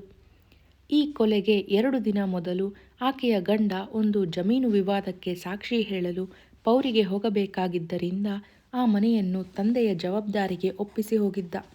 ಕೊಲೆಯಾದ ದಿನ ಮಾವನು ಸೊಸೆಯು ಊಟ ಮುಗಿಸಿ ಇನ್ನೇನು ಮಲಗಬೇಕಿತ್ತು. ಅಷ್ಟರಲ್ಲಿ ಆಕೆ ಮಗುವನ್ನು ಮಾವನ ಕೈಗಿತ್ತು ಬಾಗಿಲು ತೆರೆದು ಹೊರಗಡೆ ಮೂತ್ರ ವಿಸರ್ಜನೆಗೆ ಹೋದಳು. ಅಲ್ಲಿ ಯಾವ ಮನೆಯಲ್ಲೂ ಮನೆಯೊಳಗೆ ಶೌಚ ವ್ಯವಸ್ಥೆ ಇಲ್ಲ. ಆಕೆ ಮಗುವನ್ನು ಮಾವನ ಕೈಗೆ ಕೊಟ್ಟ ಕೂಡಲೇ ಅದು ಅಳಲಾರಂಭಿಸಿತ್ತು. ಆದ್ದರಿಂದ ಹೊರಗಡೆ ಆದ ಯಾವ ಸದ್ದು ಮನೆಯೊಳಗಿದ್ದ ಮುದುಕನ ಕಿವಿಗೆ ಬಿದ್ದಿರುವುದು ಅಸಂಭವನೀಯ. ಅದೊಂದು ಕಗ್ಗತ್ತಲ ರಾತ್ರಿ. ಮಗುವಿನ ಅಳು ಕೇಳಲಾರದ ಅಜ್ಜ ಕೊಂಚ ಹೊತ್ತು ತಡೆದು ತಾಯಿಯನ್ನು ಕರೆದ. ಹೊರಗಿನಿಂದ ಯಾವ ಉತ್ತರವೂ ಇಲ್ಲ. ಗಾಬರಿಯಾದವ ಮತ್ತೊಮ್ಮೆ ಗಟ್ಟಿಯಾಗಿ ಕರೆದ. ಯಾವ ಉತ್ತರವೂ ಇಲ್ಲ. ಒಮ್ಮೆಲೆ ಗಾಬರಿ ಬಿದ್ದ ಮುದುಕ ನೆಗೆದೆದ್ದು ಬಾಗಿಲು ಮುಚ್ಚಿ ಅಗುಳಿ ಹಾಕಿ ಭದ್ರ ಮಾಡಿದ. ಆ ದಿನ ಒಳ್ಳೆ ಮಳೆ ಬಂದು ನೆಲ ಒದ್ದೆಯಾಗಿತ್ತು. ಬರಿಯ ಹೆಜ್ಜೆಯ ಗುರುತುಗಳ ಮೇಲೆ ನುರಿತ ಕಣ್ಣುಗಳು ಅತ್ಯಂತ ಸುಲಭವಾಗಿ ರಾತ್ರಿ ನಡೆದ ಕಥೆಯನ್ನು ಚಿತ್ರಿಸಬಹುದಿತ್ತು. ಮಳೆ ನಿಂತ ಕೊಂಚ ಹೊತ್ತಿನೊಳಗೆ ಹಳ್ಳಿಯತ್ತಣದಿಂದ ಬಂದ ಚಿರತೆ ಆ ಮನೆಯ ಪಕ್ಕದಲ್ಲಿ ಬಾಗಿಲಿನಿಂದ ಸುಮಾರು 30 ಗಜ ದೂರದಲ್ಲಿದ್ದ ಬಂಡೆಯ ಮಗ್ಗುಲಲ್ಲಿ ಕೌಚಿ ಕುಳಿತಿದೆ. ಬಹುಶಃ ಆ ಮನೆಯೊಳಗೆ ಮುದುಕನೂ ಯುವತಿಯೂ ಮಾತಾಡುತ್ತಿದ್ದನ್ನು ಕೇಳಿಸಿಕೊಳ್ಳುತ್ತಾ ಹೊಂಚು ಹಾಕಿದೆ. ಅಷ್ಟರಲ್ಲಿ ಬಾಗಿಲು ತೆರೆದು ಹೊರಬರುತ್ತಿದ್ದ ಹೆಂಗಸು ಕಂಡಿದ್ದಾಳೆ. ಚಿರತೆ ಹೊಟ್ಟೆ ನೆಲಕ್ಕೆ ತಾಗುವಂತೆ ತೆವಳಿ ತೆವಳಿ ಅವಳ ಹಿಂದಕ್ಕೆ ಬಂದಿದೆ. ಚಿರತೆ ಒಮ್ಮೆಲೆ ಅವಳ ಕುತ್ತಿಗೆ ಕಚ್ಚಿ ಹಿಡಿದು ಅವಳನ್ನು ಮಿಸುಗಾಡದಂತೆ ಬಂಡೆಯ ಬಳಿಗೆ ಎಳೆದೊಯ್ದಿದೆ. ಅಲ್ಲಿ ಅವಳನ್ನು ಕೊಂದು ಅನಂತರ ಅವಳ ಶರೀರವನ್ನು ನೆಲಕ್ಕೆ ತಾಗದಂತೆ ಬಾಯಲ್ಲಿ ಕಚ್ಚಿ ಹಿಡಿದು ಆ ಉತ್ತಿದ್ದ ನೆಲವನ್ನು ದಾಟಿದೆ. ಆಗಲೇ ಮುದುಕ ಮಾವ ಗಟ್ಟಿಯಾಗಿ ಅವಳನ್ನು ಕರೆದುದಿರಬೇಕು. ಆ ಉತ್ತ ಹೊಲದಲ್ಲಿ ಯಾವೊಂದು ಕಡೆಯೂ ಚಿರತೆ ಹೆಜ್ಜೆ ಗುರುತುಗಳಲ್ಲದೆ ಆ ಹೆಂಗಸಿನ ಶವ ನೆಲಕ್ಕೆ ತಾಗಿದ ಗುರುತಿಲ್ಲ. ಅವಳನ್ನು ಹೊತ್ತೊಯ್ದ ಹೊಲದ ತುದಿಯಲ್ಲಿ 12 ಅಡಿ ಕೆಳಗಿನ ಬಯಲಿಗೆ ಶವವನ್ನು ಬಾಯಲ್ಲಿ ಕಚ್ಚಿಕೊಂಡೇ ಚಿರತೆ ನೆಗೆದಿತ್ತು. ನೆಗೆದಲ್ಲಿ ಸಹ ಆ ಶವವನ್ನು ಎಲ್ಲಿಯೂ ನೆಲಕ್ಕೆ ತಾಗಿಸಿರಲಿಲ್ಲ. ಸುಮಾರು 50 kg ತೂಗುತ್ತಿದ್ದ ಆ ಹೆಂಗಸನ್ನು ಬಾಯಲ್ಲಿ ಕಚ್ಚಿಕೊಂಡು ಅಷ್ಟು ಆಳಕ್ಕೆ ಎಲ್ಲಿಯೂ ತಾಗದಂತೆ ಹಿಡಿದು ನೆಗೆಯಬೇಕಾದರೆ ಆ ಚಿರತೆಯ ಅಗಾಧ ಶಕ್ತಿಯ ಅಂದಾಜು ನಿಮಗಾಗಬಹುದು. ಆ ಬಯಲಿನ ಕಾಲುದಾರಿಯನ್ನು ದಾಟಿ ನೆಟ್ಟಗೆ ಕಣಿವೆಯ ಕಡೆಗೆ ಅರ್ಧ ಮೈಲು ಹೋಗಿದೆ. ಅಲ್ಲಿ ಆಕೆಯ ಬಟ್ಟೆಗಳನ್ನೆಲ್ಲ ಹರಿದೆಸೆದು ಮತ್ತೆ ಶವವನ್ನು ಹೊತ್ತುಕೊಂಡು ಕಣಿವೆಯ ತಳದ ದಟ್ಟ ಕಾಡಿಗೆ ಒಯ್ದು ಕೊಂಚ ತಿಂದು ಮಿಕ್ಕುದುದನ್ನು ಅಲ್ಲೇ ಬಿಟ್ಟು ಹೋಗಿತ್ತು. ಹೆಜ್ಜೆ ಗುರುತುಗಳನ್ನು ಸೂಕ್ಷ್ಮವಾಗಿ ಅವಲೋಕಿಸಿದರೆ ಯಾವ ಅಸ್ಪಷ್ಟತೆಗೂ ಎಡೆಯಿಲ್ಲದಂತೆ ನಾನು ಮೇಲೆ ಹೇಳಿದ ವಿವರಗಳು ಕಾಣಿಸುತ್ತಿದ್ದವು. ಸಂಜೆ 4 ಗಂಟೆಯ ಹೊತ್ತಿಗೆ ಪೆಟ್ರೋಮ್ಯಾಕ್ಸ್ ಲಾಂದ್ರ, ಟಾರ್ಚ್ ಇತ್ಯಾದಿಗಳನ್ನು ಹೊತ್ತು ಚಿರತೆಗೆ ಕಾಯಲು ನಾವು ಆ ಹೆಂಗಸಿನ ಹೆಣದ ಬಳಿಗೆ ಹೋದೆವು. ಆಕೆಯನ್ನು ಹುಡುಕುತ್ತಾ ಆ ಜಾಗಕ್ಕೆ ಹಳ್ಳಿಯವರೆಲ್ಲ ಹೋದಾಗ ಅಲ್ಲಿದ್ದ ಚಿರತೆ ಓಡಿ ಹೋಗಿರಬಹುದು, ಅಥವಾ ಸಮೀಪದಲ್ಲೇ ಅಡಗಿ ವಿಶ್ರಮಿಸುತ್ತಿದ್ದ ಅದು ಅನಂತರ ಆಕೆಯ ಅವಶೇಷವನ್ನು ಕಾಯುತ್ತಾ ತಮಟೆ ಬಡಿದು ಗಲಾಟೆ ಮಾಡಿದಾಗ ದೂರ ಹೋಗಿರಬಹುದು. ಅದೇನಾದರೂ ಅಳಿದುಳಿದ ಅವಶೇಷವನ್ನು ತಿನ್ನಲು ಬರುವುದಾದರೆ ವಿಪರೀತ ಎಚ್ಚರಿಕೆ ವಹಿಸಿ ಬರುತ್ತದೆ ಎನ್ನುವುದರಲ್ಲಿ ಸಂಶಯವಿರಲಿಲ್ಲ. ಆದ್ದರಿಂದ ನಾವು ಆ ಮೃತ ಕಳೇಬರದ ಹತ್ತಿರ ಕೂರದೆ ಅದರಿಂದ ಸುಮಾರು 60 ಗಜ ದೂರದಲ್ಲಿ ಚಿರತೆ ಗುಡ್ಡದ ಕಡೆಯಿಂದ ಆಗಮಿಸುವುದು ಕಾಣುವಂಥ ಕಡೆ ಮರದ ಮೇಲೆ ಹತ್ತಿ ಕುಳಿತೆವು. ನಮ್ಮ ಪೆಟ್ರೋಮ್ಯಾಕ್ಸ್ ಲಾಟೀನನ್ನು ಕೆಳಗೆ ಮರದ ಪೊಟರೆಯೊಂದರಲ್ಲಿ ಬಚ್ಚಿಟ್ಟೆವು. ಇಬೋಟ್ಸನ್ ಮರದ ಕಾಂಡ ಕವಲೊಡೆದ ಜಾಗದಲ್ಲಿ ಹೆಂಗಸಿನ ಶವ ಸ್ಪಷ್ಟವಾಗಿ ಕಾಣುವ ಜಾಗ ನೋಡಿ ಕುಳಿತರು. ನಾನು ಅವರತ್ತ ಬೆನ್ನು ಮಾಡಿ ಚಿರತೆ ಇಳಿದು ಬರುವ ಗುಡ್ಡದತ್ತ ತಿರುಗಿ ಕುಳಿತೆ. ನಮ್ಮ ಶಿಕಾರಿ ಟಾರ್ಚು ಅದರ ಸೆಲ್ಲುಗಳೆಲ್ಲ ದುರ್ಬಲವಾಗಿದ್ದರಿಂದಲೋ ಏನೋ ಸರಿಯಾಗಿ ಕೆಲಸ ಮಾಡುತ್ತಿರಲಿಲ್ಲ. ಆದ್ದರಿಂದ ಇಬೋಟ್ಸನ್ಗೆ ಬಂದೂಕು ಹೊಡೆಯಲು ಶಕ್ಯವಿರುವಷ್ಟು ಬೆಳಕಿರುವವರೆಗೆ ಚಿರತೆಗೆ ಕಾಯ್ದು ಅನಂತರ ನಮ್ಮ ಪೆಟ್ರೋಮ್ಯಾಕ್ಸ್ ಲಾಂದ್ರದ ಸಹಾಯದಿಂದ ಊರಿಗೆ ಹಿಂತಿರುಗುವುದೆಂದು ತೀರ್ಮಾನ ಮಾಡಿದ್ದೆವು. ಅಷ್ಟರಲ್ಲಿ ನಮ್ಮ ಜನಗಳು ರುದ್ರಪ್ರಯಾಗದಿಂದ ಬಂದು ಹಳ್ಳಿ ತಲುಪಿರುತ್ತಾರೆಂದು ನಮ್ಮ ಅಂದಾಜು. ನಾವು ಕುದುರೆಯ ಮೇಲೆ ಬಂದಿದ್ದರಿಂದ ಅವರಿಗಿಂತ ಬಹು ಮುಂಚೆಯೇ ಹಳ್ಳಿ ತಲುಪಿದ್ದೆವು. ನಮಗೆ ಅಲ್ಲಿ ಚಿರತೆಗೆ ಕಾಯುತ್ತಾ ಕೂರುವ ಮೊದಲು ಆಸುಪಾಸಿನ ಜಾಗಗಳನ್ನೆಲ್ಲ ಪರೀಕ್ಷಿಸಲು ಸಮಯವಿರಲಿಲ್ಲ. ಆದರೆ ಹಳ್ಳಿಯವರು ನಾವು ಕುಳಿತಿದ್ದ ಜಾಗದಿಂದ ಉತ್ತರಕ್ಕೆ ದಟ್ಟವಾದ ಕಾಡು ಇದೆಯೆಂದು ಹೇಳಿ ಆ ಚಿರತೆ ಖಾತರಿಯಾಗಿ ಅದರೊಳಗೆ ಸೇರಿಕೊಂಡಿರುತ್ತೆಂದು ಹೇಳಿದರು. ಚಿರತೆ ಏನಾದರೂ ಆ ದಿಕ್ಕಿನಿಂದ ಬಂದರೆ ಇಬೋಟ್ಸನ್ಗೆ ಬಹುದೂರದಿಂದಲೇ ಕಾಣುತ್ತಿತ್ತು. ಅವರ ಬಂದೂಕಿಗೆ ಟೆಲಿಸ್ಕೋಪ್ ಅಳವಡಿಸಿದ್ದರಿಂದ ಚಿರತೆಗೆ ಕುಳಿತಲ್ಲಿಂದಲೇ ಗುರಿಯಿಟ್ಟು ಗುಂಡು ಹೊಡೆಯಬಹುದಿತ್ತು. ಅಲ್ಲದೆ ನಸುಕು ಕವಿದರೂ ಬರಿಗಣ್ಣಿಗೆ ಗುರಿ ಹೊಡೆಯುವುದು ಅಸಾಧ್ಯವಿದ್ದಾಗಲೂ ಪೂರ್ಣ ಕತ್ತಲು ಕವಿಯುವವರೆಗೂ ಟೆಲಿಸ್ಕೋಪ್ ಮುಖಾಂತರ ಹೊಡೆಯುವುದು ಸಾಧ್ಯ. ಈಗ ಚಿರತೆ ಹೊಡೆಯಲು ಬೆಳಕೇ ನಿರ್ಣಾಯಕ ಅಂಶವಾದ್ದರಿಂದ ಟೆಲಿಸ್ಕೋಪ್ ನಮಗೆ ತುಂಬ ಸಹಾಯವಾಗಿತ್ತು. ಸೂರ್ಯ ಪಶ್ಚಿಮದಲ್ಲಿ ಮುಳುಗುತ್ತಾ ಇದ್ದ. ನಮ್ಮ ಮೇಲೆ ಬೆಟ್ಟದ ನೆರಳು ಬಿದ್ದಿತು. ಕೊಂಚ ಹೊತ್ತಿನೊಳಗೆ ಒಂದು ಕಡವೆ ಗಟ್ಟಿಯಾಗಿ ಕೂಗಿಕೊಂಡು ಓಡಿದ್ದು ಕೇಳಿಸಿತು. ಅದು ಕೂಗುತ್ತಲೇ ಓಡುತ್ತಿದ್ದುದರಿಂದ ಅದರ ಕೂಗು ನಿಧಾನವಾಗಿ ದೂರಾಯಿತು. ಆ ಕಡವೆ ಖಂಡಿತವಾಗಿಯೂ ಚಿರತೆಯನ್ನು ಕಂಡೇ ಗಾಬರಿಯಾಗಿ ಕೂಗಿಕೊಂಡು ಓಡಿದ್ದೆನ್ನುವುದರಲ್ಲಿ ನನಗೆ ಅನುಮಾನವಿರಲಿಲ್ಲ. ಆ ಸರಹದ್ದಿನಲ್ಲಿ ನರಭಕ್ಷಕನಲ್ಲದೆ ಇನ್ನೂ ಹಲವು ಚಿರತೆಗಳಿರಬಹುದಾದರೂ ನಾನು ನರಭಕ್ಷಕನನ್ನೇ ನಿರೀಕ್ಷಿಸುತ್ತಿದ್ದೆ. ಇಬೋಟ್ಸನ್ ಕಡೆಗೆ ನೋಡಿದಾಗ ಅವರು ಚಿರತೆಯನ್ನೇ ನಿರೀಕ್ಷಿಸುತ್ತಾ ಉದ್ವಿಗ್ನರಾಗಿ 2 ಕೈಗಳಲ್ಲೂ ರೈಫಲ್ ಹಿಡಿದು ಕುಳಿತಿದ್ದು ಕಾಣಿಸಿತು. ಬೆಳಕು ಕ್ಷೀಣವಾಗುತ್ತಿತ್ತು. ಆದರೂ ಟೆಲಿಸ್ಕೋಪ್ ಮುಖಾಂತರ ಹೊಡೆಯಲು ಸಾಧ್ಯವಿತ್ತು. ನಿಶ್ಶಬ್ದವಾಗಿ ನಾವು ಕುಳಿತಿರಬೇಕಾದರೆ ಒಂದು ಪೈನ್ ಮರದ ಕಾಯಿ ಗುಡ್ಡದ ಮೇಲಿಂದ ಉರುಳುರುಳಿ ನಾವು ಕುಳಿತಿದ್ದ ಮರದ ಬುಡಕ್ಕೆ ಬಿತ್ತು. ಎಂದರೆ ಚಿರತೆ ಆಗಮಿಸಿದೆ. ಅದಕ್ಕೇನೋ ಸಂಶಯ ಬಂದಿದೆ. ಅದಕ್ಕೆ ಅದು ನಾವು ನಿರೀಕ್ಷಿಸಿದ ದಾರಿಯಲ್ಲಿ ಬರದೆ ನಮ್ಮ ಪಕ್ಕಕ್ಕೆ ಇರುವ ಗುಡ್ಡದ ಮೇಲಿಂದ ಅಲ್ಲಿರುವ ಪ್ರತಿಯೊಂದನ್ನೂ ವೀಕ್ಷಿಸುತ್ತಾ ಜಾಗರೂಕತೆಯಿಂದ ಹೆಜ್ಜೆಯ ಮೇಲೆ ಹೆಜ್ಜೆ ಇಟ್ಟು ಬರುತ್ತಿದೆ. ದುರದೃಷ್ಟವಶಾತ್ ಅದು ಇಳಿದು ಬರುತ್ತಿರುವ ನೇರಕ್ಕೆ ನಾನು ಕುಳಿತಿರುವುದು ಕಾಣುವುದಿಲ್ಲವಾದರೂ ಕೊಂಬೆಯ ಕವಲಿನ ಮೇಲೆ ಕುಳಿತಿರುವ ಇಬೋಟ್ಸನ್ ಚೆನ್ನಾಗಿ ಕಾಣುತ್ತಾರೆ. ಬಹಳ ಹಿಂದೆಯೇ ಕತ್ತಲು ಕವಿದಿದ್ದರಿಂದ ನನಗಂತೂ ಕೋವಿ ಹೊಡೆಯಲು ಸಾಧ್ಯವಿರಲಿಲ್ಲ. ಈಗ ಟೆಲಿಸ್ಕೋಪ್ ಮುಖಾಂತರ ಸಹ ಹೊಡೆಯಲು ಸಾಧ್ಯವಾಗದಷ್ಟು ಕತ್ತಲಾಗಿತ್ತು. ನಮಗೆ ಚಿರತೆ ಮೆಲ್ಲಗೆ ನಾವು ಕುಳಿತ ಕಡೆಗೆ ಇಳಿಯುತ್ತಿರುವ ಸದ್ದು ಕೇಳಿಸಿತು. ನಾವೀಗ ಏನಾದರೂ ಮಾಡಲೇಬೇಕಿತ್ತು. ಇಬ್ಬರು ಸರಸರ ಮರ ಇಳಿದೆವು. ನಾನು ಬೇಗ ಬೇಗ ಪೊಟರೆಯೊಳಗಿದ್ದ ಪೆಟ್ರೋಮ್ಯಾಕ್ಸ್ ಲಾಂದ್ರ ಆಚೆ ತೆಗೆದು ಹತ್ತಿಸಿದೆ. ಅದೇನೋ ಪ್ರಕಾಶಮಾನವಾದ ಲಾಂದ್ರವಾದರೂ ಅದನ್ನು ಕಾಡಿನಲ್ಲಿ ಶಿಕಾರಿ ಉದ್ದೇಶಗಳಿಗೆ ಉಪಯೋಗಿಸುವುದು ಕಷ್ಟ. ಅದು ತುಂಬ ಉದ್ದ ಇದ್ದು ಅದನ್ನು ಹಿಡಿದು ಕಲ್ಲು ಬಂಡೆಗಳಲ್ಲಿ ಪೊದೆ ಪೊಟರುಗಳಲ್ಲಿ ಓಡಾಡಲು ಆಗುತ್ತಿರಲಿಲ್ಲ. ನಾನು ಇಬೋಟ್ಸನ್ಗಿಂತ ಕೊಂಚ ಎತ್ತರ ಇದ್ದುದರಿಂದ ಆ ಲಾಂದ್ರವನ್ನು ನಾನೇ ಹಿಡಿದು ತರುತ್ತೇನೆಂದು ಹೇಳಿದರು. ಇಬೋಟ್ಸನ್ ಪರವಾಗಿಲ್ಲೆಂದು ಹೇಳಿ ಅವರೇ ಹೊತ್ತು ಮುಂದುವರಿದರು. ನಾವು 4 ಹೆಜ್ಜೆ ಬೆಟ್ಟ ಹತ್ತುತ್ತಿರಬೇಕಾದರೆ ಇಬೋಟ್ಸನ್ ಎಡವಿದ್ದರಿಂದ ಲಾಂದ್ರದ ಕೆಳಭಾಗ ಕಲ್ಲಿಗೆ ಬಲವಾಗಿ ತಾಗಿತು. ಆ ಆಘಾತಕ್ಕೆ ಪ್ರಕಾಶ ಬೀರುತ್ತಿದ್ದ ಅದರ ರೇಷ್ಮೆ ಬತ್ತಿ ಉದುರಿ ಬಿದ್ದು ಹೋಯಿತು. ಅದರ ನಾಝಲ್ನಿಂದ ಬರುತ್ತಿದ್ದ ನೀಲಿ ಜ್ವಾಲೆಯ ಬೆಂಕಿಯಲ್ಲೇ ನಾವು ಮುಂದುವರಿಯುವುದು ಅನಿವಾರ್ಯವಾಯಿತು. ಅದರ ಬೆಳಕು ತುಂಬ ಮಂಕಾದರೂ ನಮಗೆ ಎತ್ತಿದ ಹೆಜ್ಜೆ ಎಲ್ಲಿಡಬೇಕೆನ್ನುವಷ್ಟು ನೆಲ ಕಾಣುತ್ತಿತ್ತು. ಆದರೆ ಎಷ್ಟು ದೂರ ತಾನೇ ಹಾಗೆ ಮುಂದುವರಿಯಲು ಸಾಧ್ಯ? ಇಬೋಟ್ಸನ್ ಅದು ಹಾಗೇ ಸುಮಾರು 3 ನಿಮಿಷಗಳವರೆಗೆ ಸಿಡಿಯದೆ ಉರಿಯುತ್ತದೆಂದು, ಅಷ್ಟರೊಳಗೆ ನಾವು ಕಾಡು ದಾಟಿ ದಾರಿ ಸೇರಬೇಕೆಂದು ಹೇಳಿದರು. 3 ನಿಮಿಷದಲ್ಲಿ, ಅದು ಬೆನ್ನ ಹಿಂದೆ ನರಭಕ್ಷಕನನ್ನಿಟ್ಟುಕೊಂಡು.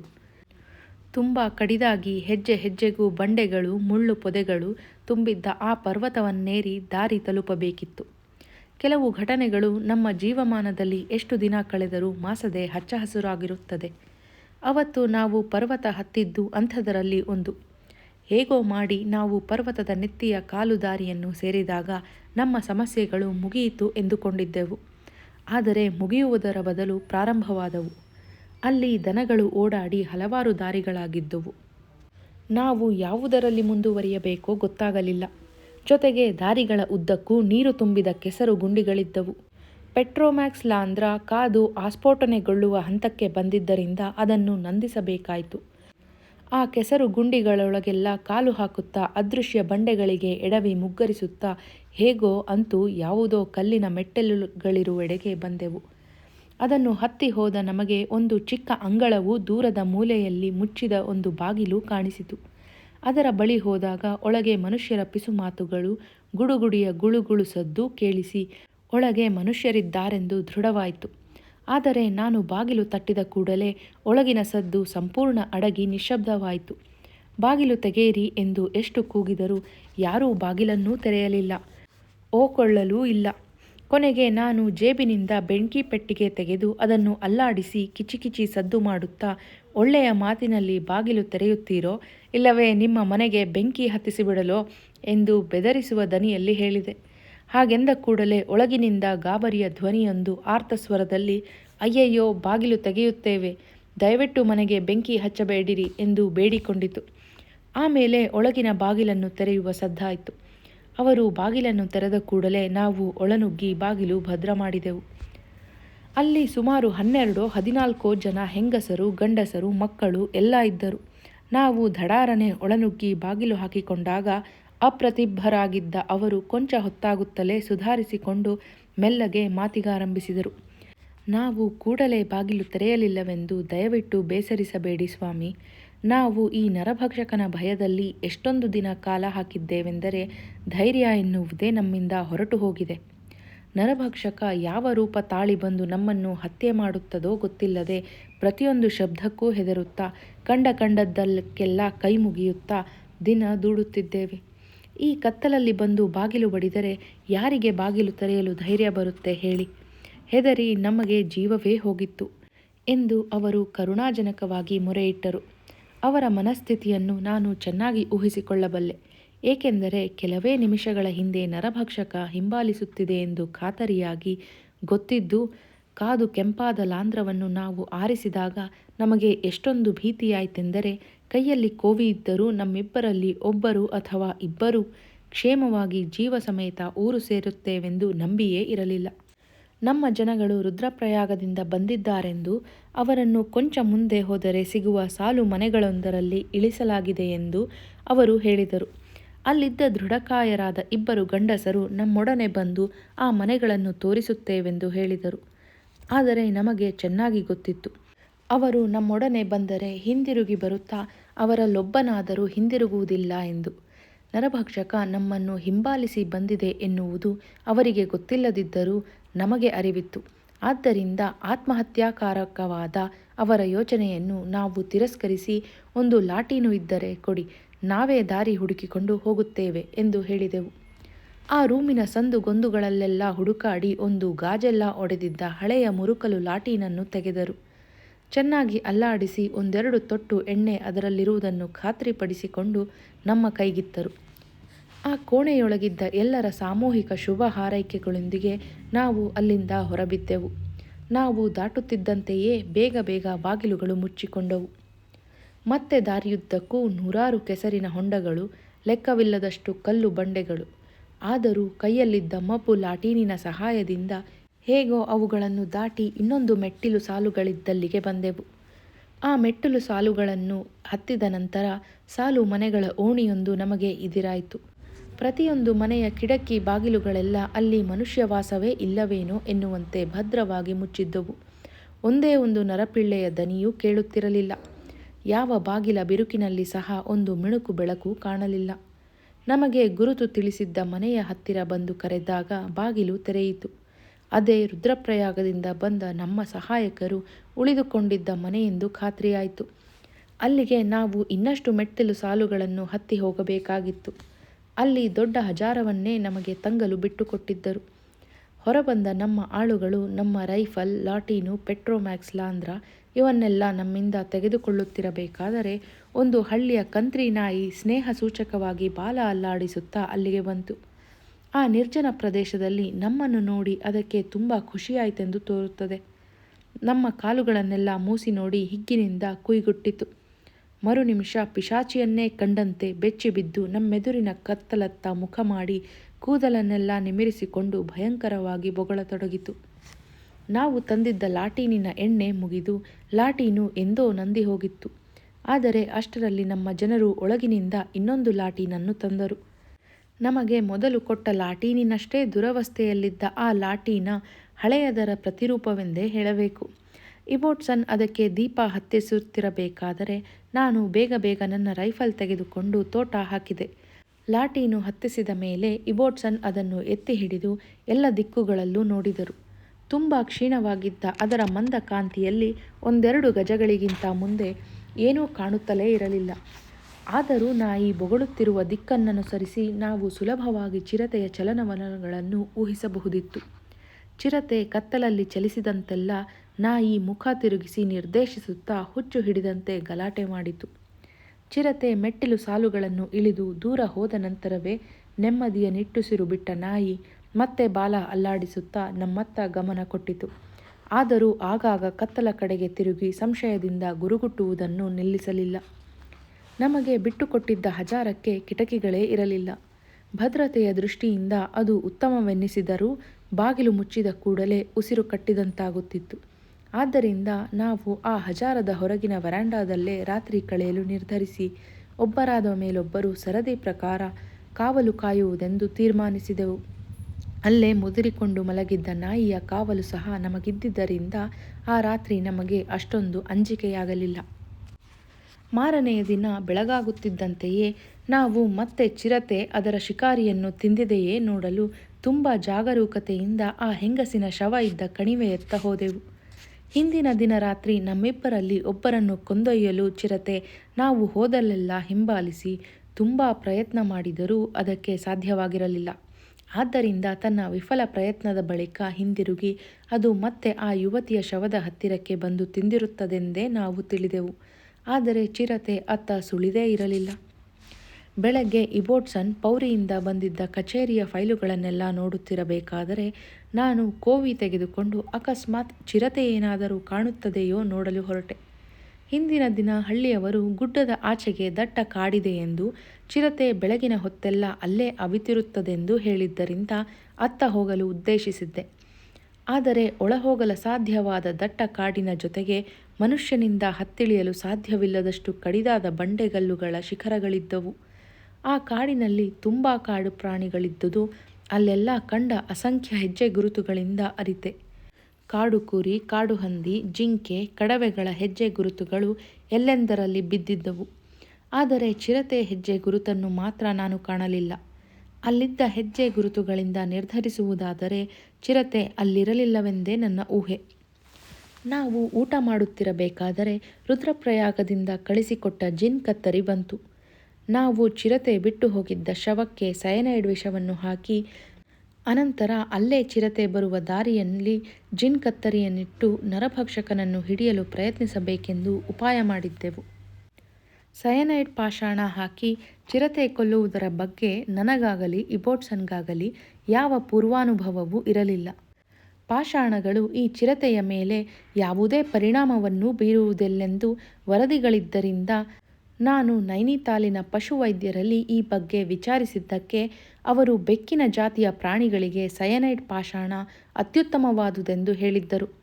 ಆದ್ದರಿಂದ ಇಬೋಟ್ಸನ್ ಅದನ್ನು ತರಿಸಿದ್ದರು. ಅದನ್ನೊಯ್ದು ನಾವು ಚಿರತೆ ಬಿಟ್ಟು ಹೋಗಿದ್ದ ಹೆಣದ ಮೇಲೆಲ್ಲ ಚೆನ್ನಾಗಿ ಹಾಕಿದೆವು.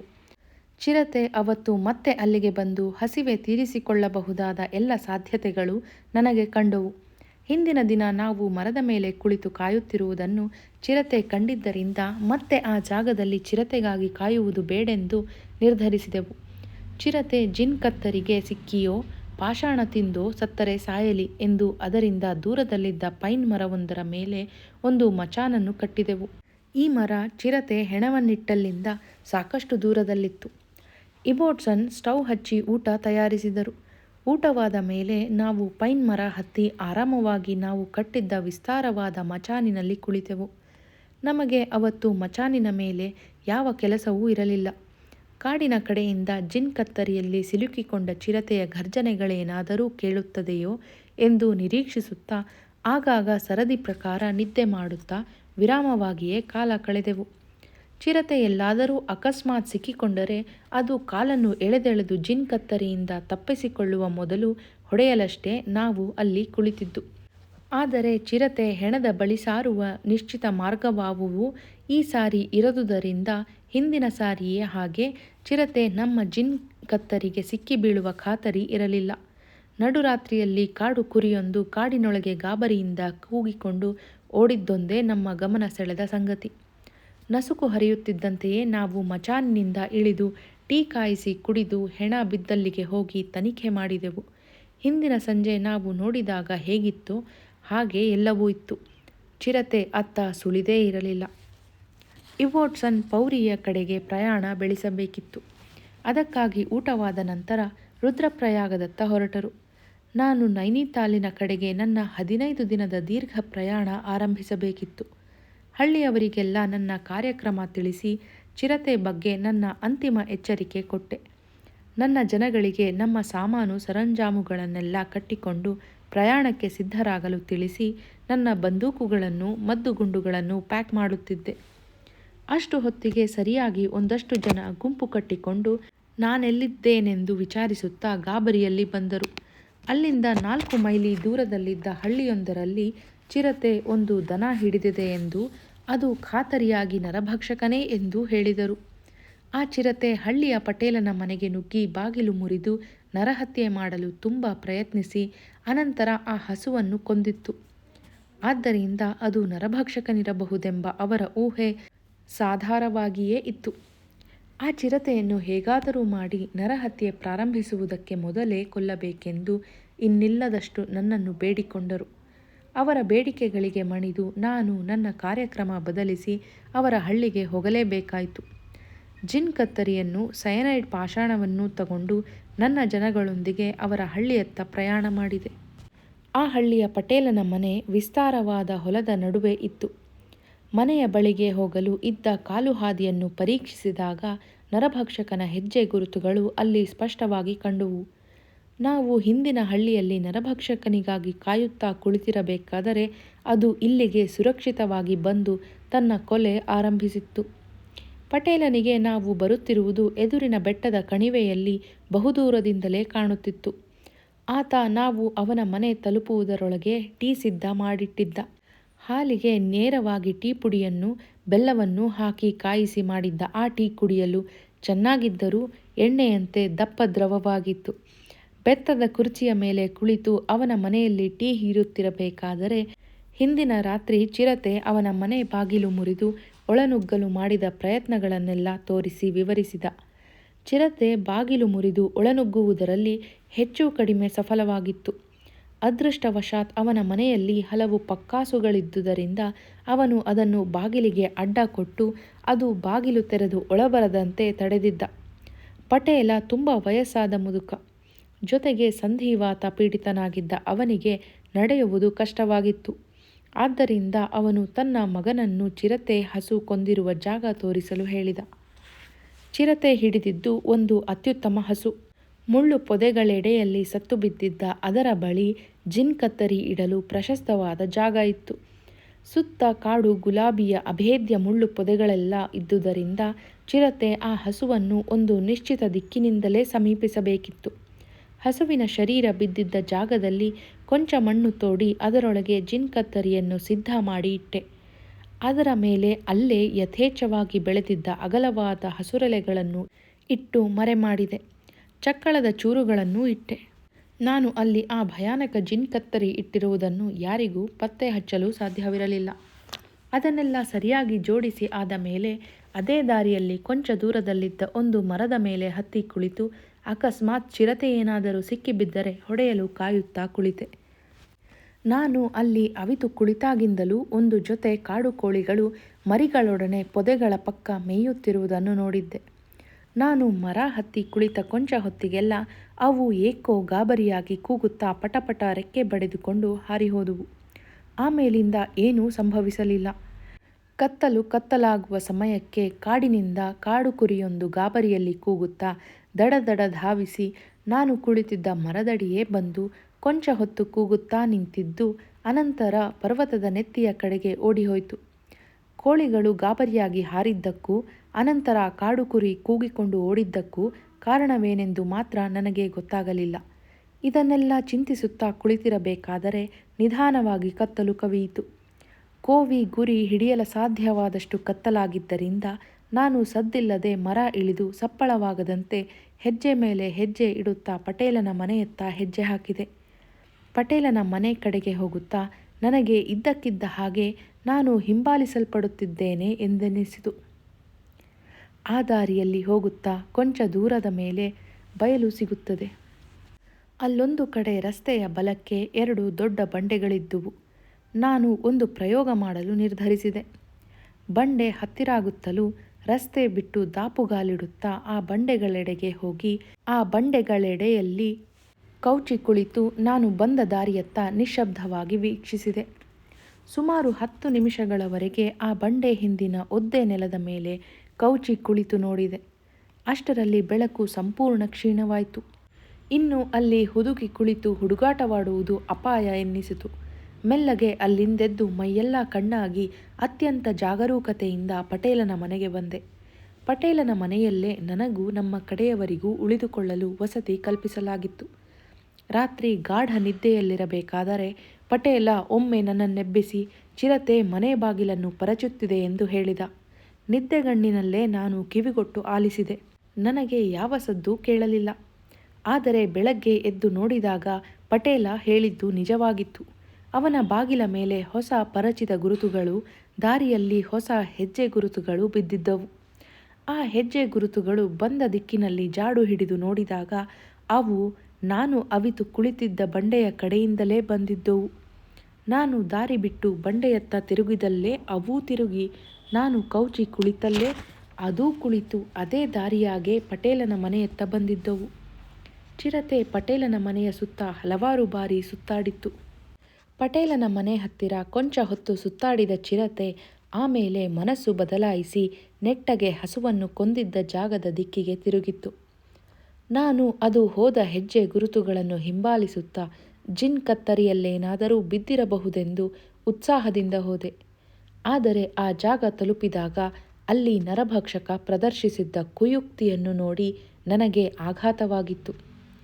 ಆ ಜಿನ್ ಕತ್ತರಿಯ ಕೀಲಿಗೆ ಏನೂ ತಾಗದಂತೆ ಹಸುವನ್ನು ಕತ್ತರಿಗಳ ಮೇಲೆ ಎಳೆದು ಅಲ್ಲಿಂದ ಉಪಾಯವಾಗಿ ಹಸುವಿನ ಹೆಣವನ್ನು ಬೇರೆಡೆಗೆ ಸಾಗಿಸಿ ಅಲ್ಲೇ ಇಟ್ಟುಕೊಂಡು ಹೊಟ್ಟೆ ತುಂಬ ತಿಂದು ಅನಂತರ ಪಕ್ಕದಲ್ಲಿದ್ದ ಕಾಲ್ನಡೆಗಳ ದಾರಿ ಮುಖಾಂತರ ಕಾಡಿನತ್ತ ನಡೆದಿತ್ತು. ನಾನು ಆ ಹಸುವಿನ ಮಾಂಸದೊಳಗೆ ಹುದುಗಿಸಿದ್ದ ಸಯನೈಡ್ ಗುಳಿಗೆಗಳಷ್ಟನ್ನೂ ಅದು ತಿಂದಿತ್ತು. ಆದ್ದರಿಂದ ನಾನು ಪಟೇಲನ ಮನೆಗೆ ಹಿಂದಿರುಗಿದಾಗ ಚಿರತೆ ಪಾಷಾಣ ತಿಂದಿರುವುದನ್ನು ಹೇಳಿ, ಅಕಸ್ಮಾತ್ ಚಿರತೆ ಸತ್ತರೆ ಅದನ್ನು ಹುಡುಕಲು ನಾನು ಇರುವುದಿಲ್ಲವೆಂದೂ, ಯಾರಾದರೂ ಆ ರೀತಿ ಸತ್ತ ಚಿರತೆಯ ಚರ್ಮವನ್ನು ಪತ್ತೆ ಮಾಡಿ ತಂದುಕೊಟ್ಟರೆ ಅವರಿಗೆ 100 ರೂಪಾಯಿ ಇನಾಮು ಕೊಡುತ್ತೇನೆಂದು ಪ್ರಕಟಿಸಬೇಕೆಂದೂ ಹೇಳಿದೆ. ಎಷ್ಟೋ ದಿನಗಳ ತರುವಾಯ ಯಾರೋ ಯಾವುದೋ ಚಿರತೆ ಚರ್ಮ ತಂದುಕೊಟ್ಟು ಇನಾಮು ತಗೊಂಡರು. ಅದು ಯಾವ ಚಿರತೆಯೋ ಯಾಕೆ ಸತ್ತಿತ್ತೋ ಗೊತ್ತಾಗಲಿಲ್ಲ. ನಾನು ಹಿಂತಿರುಗಿ ಬಂದು ನನ್ನ ಜನಗಳಿಗೆ ಗಂಟು ಮೂಟೆ ಕಟ್ಟಿರೆಂದು ಹೇಳಿ ನೈನಿತಾಲಿನ ದೀರ್ಘ ಪ್ರಯಾಣಕ್ಕೆ ಸಿದ್ಧನಾದೆ. ಊಟ ಮುಗಿಸಿ ಮಧ್ಯಾಹ್ನದ ನಂತರ ಮನೆ ದಾರಿ ಹಿಡಿದು ಹೊರಟೆವು. ನಾವು ಚಟ್ವಾ ಪೀಪಾಲ್ ಸೇತುವೆ ದಾಟುತ್ತಿರಬೇಕಾದರೆ ಒಂದು ದೊಡ್ಡ ಕೊಳಕು ಮಂಡಲ ಹಾವು ದಾರಿಗೆ ಅಡ್ಡಲಾಗಿ ಹರಿದು ಹೋಯಿತು. ನನ್ನ ಬೆನ್ನ ಹಿಂದಿದ್ದ ಮಾಧೋ ಸಿಂಗ್, ನಮ್ಮ ಶಿಕಾರಿಯನ್ನೆಲ್ಲ ಹಾಳುಗೆಡವಿದ ಪಿಶಾಚಿ ಅಲ್ಲಿ ಹೋಗುತ್ತಿದೆ ನೋಡಿ ಎಂದು ಅದನ್ನು ತೋರಿಸಿ ಕೂಗಿದ. ನಾನು ಘರ್ವಾಲಿನ ಜನರನ್ನು ಆ ನರಭಕ್ಷಕನ ಕೃಪಾಕಟಾಕ್ಷಕ್ಕೆ ಒಪ್ಪಿಸಿ ಹೊರಟಿದ್ದು ನಿಮಗೆ ನಿಷ್ಕರುಣೆಯ ಕೃತ್ಯದಂತೆ ಕಾಣಬಹುದು. ನನಗೂ ಅಲ್ಲಿಂದ ಹಿಂದಿರುಗುವಾಗ ಹಾಗೇ ಅನ್ನಿಸಿತ್ತು. ಆಗೆಲ್ಲ ಪತ್ರಿಕೆಗಳಲ್ಲಿ ಈ ಚಿರತೆಯ ಸುದ್ದಿ ದಿನನಿತ್ಯ ಪ್ರಕಟವಾಗುತ್ತಿತ್ತು. ಆ ಪತ್ರಿಕೆಗಳೂ ಸಹ ನನ್ನ ನಡವಳಿಕೆಯನ್ನು ಕಟುವಾಗಿ ಟೀಕಿಸಿದುವು. ಆದರೆ ನಾನು ದೈಹಿಕವಾಗಿಯೂ ಮಾನಸಿಕವಾಗಿಯೂ ವಿಪರೀತ ಒತ್ತಡದಲ್ಲಿದ್ದೆ. ಅನೇಕ ದಿನಗಳು ನಿದ್ದೆಗೆಟ್ಟು ಆ ಚಿರತೆಗಾಗಿ ಕಾದಿದ್ದೆ. ಚಿರತೆಯ ವರ್ತಮಾನಕ್ಕಾಗಿ ಅಸಂಖ್ಯ ಮೈಲುಗಳ ಪರ್ವತ ಪ್ರದೇಶವನ್ನು ಹತ್ತಿಳಿದು ಓಡಾಡಿದ್ದೆ. ಎಷ್ಟೋ ರಾತ್ರಿಗಳಲ್ಲಿ ಮರಗಳ ಮೇಲೆ ಕುಳಿತು ನಿದ್ದೆಗೆಟ್ಟು ಚಿರತೆಗೆ ಕಾದು ಕಾದು ದೈಹಿಕವಾಗಿಯೂ ಜರ್ಜರಿತನಾಗಿದ್ದೆ.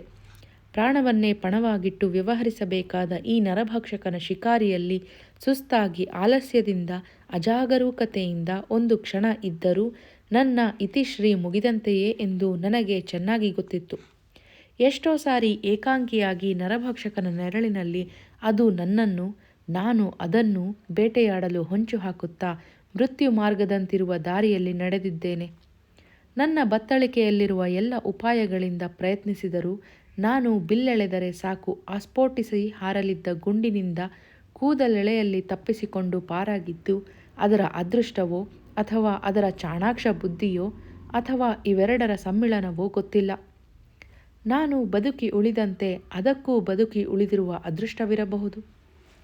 ಸೋತ ಮೈ ಮನಸ್ಸುಗಳೊಡನೆ ನಾನು ರುದ್ರಪ್ರಯಾಗದಲ್ಲಿ ವ್ಯರ್ಥ ಪ್ರಯತ್ನ ಮಾಡುತ್ತಾ ಉಳಿಯುವುದರಿಂದ ಘರ್ವಾಲಿನ ಜನಗಳಿಗೆ ಹೆಚ್ಚಿಗೆ ಉಪಯೋಗವಿದ್ದಂತೆ ಕಾಣಲಿಲ್ಲ. ಅಂಥ ಪ್ರಯತ್ನಕ್ಕೆ ನಾನು ತಲೆದಂಡವನ್ನೇ ಕೊಡಬೇಕಾದೀತೆಂದು ನನಗೆನ್ನಿಸಿತು. ನಾನು ಈ ರೀತಿ ತಾತ್ಕಾಲಿಕವಾಗಿ ಅಲ್ಲಿಂದ ನಿರ್ಗಮಿಸುವುದರಿಂದ ಎದುರಿಸಬೇಕಾದ ಟೀಕೆಗಳನ್ನು ತಿಳಿದು ನಾನು ಸರಿಯಾದುದನ್ನೇ ಮಾಡುತ್ತಿದ್ದೇನೆಂಬ ನಂಬಿಕೆಯಲ್ಲಿ ಘರ್ವಾಲಿನ ಜನಗಳಿಗೆ ನಾನು ಆದಷ್ಟು ಶೀಘ್ರವಾಗಿ ಬಂದು ಕೈಲಾದ ಸಹಾಯ ಮಾಡುತ್ತೇನೆಂದು ಭರವಸೆ ಇತ್ತು ಮನೆಯತ್ತ ಕಾಲೆಳೆದುಕೊಂಡು ಹೊರಟೆ.